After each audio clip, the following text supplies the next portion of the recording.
ይህም በእግዚአብሔር ዓይን ቀላል ነገር ነው።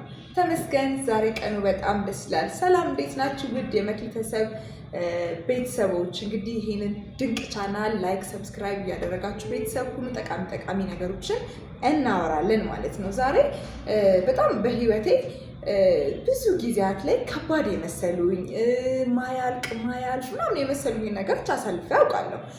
ነገር ግን ትናንትና በአእምሮ ውስጥ መጣልኝ፣ ይህም በእግዚአብሔር ዓይን ቀላል ነገር ነው። ሁል ጊዜ ምንድነው የሚባለው? እንደውም ለችግርህ የእግዚአብሔርን ኃያልነት ንገረው እንጂ ለእግዚአብሔር የችግርህን ኃያልነት አትንገረው ይባላል። እና ሁሉም ነገር እኛ የምንጠይቀው፣ እኛ የምንፈልገው፣ እኛ የሚያስፈልገን ነገር በህይወታችን ቢኖረኝ፣ ቢሳካልኝ፣ ቢሆንልኝ የምንለው ነገር በእግዚአብሔር ዓይን በጣም ትንሿ ነገር ነች ማለት ነው። ስለዚህ በህይወታችን ለሚከሰቱ ነገሮች ተረጋግተን ውሳኔዎችን መወሰን፣ ተረጋግተን የምንፈልጋቸው ነገሮች መጠበቅ፣ ነገር ግን እኛ ሜዳው ላይ መሆን የግድ ይጠበቅብናል ማለት ነው። የምንፈልገውን ፍሬ ለመሰብሰብ የግዴታ መዝራት፣ ማጨድ እና በዛ ሌቭል ላይ መሆን ደግሞ የግዴታ ነው ማለት ነው። ስለዚህ በህይወታችሁ ምን ትፈልጋላችሁ?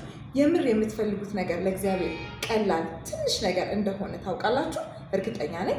ማስተዋልን ከተረዳን በደንብ አድርገን ማየት እንደምንችል፣ በደንብ አድርገን ማግኘት እንደምንችል አስባለሁ ማለት ነው። ይህ ቃል ወደ አእምሮዬ ሲመጣ በጣም ብዙ ነገር ነው ያሰብኩት ማለት ነው። እኔ ከባድ ነው ብዬ ያሰብኳቸው ነገሮች፣ አያልቅም፣ አይሆንም፣ እንዴት ይሆናል፣ እንዴት ይደረጋል ያልኩት ነገር በሙሉ በእግዚአብሔር ዓይን ትንሽ ነገር እንደሆነ፣ እንደሚደረግ፣ እንደሚቻል በብዙ የህይወት መስመሮች ውስጥ አይቻለሁ ማለት ነው። እናንተስ ከባድ መስሏችሁ፣ የማይሆን መስሏችሁ ያሰባችሁት የነበረ ነገር በእግዚአብሔር ቀላል ሆኖ ያለፈላችሁ ምንድን ነው? ኮሜንት ላይ አጋሩን። መልካም የተባረከ ስኬታማ ቀን ይሁንልን። ቤቲ ልክ ነሽ ነኝ። ስኬት ማማችን ላይ እንገናኝ።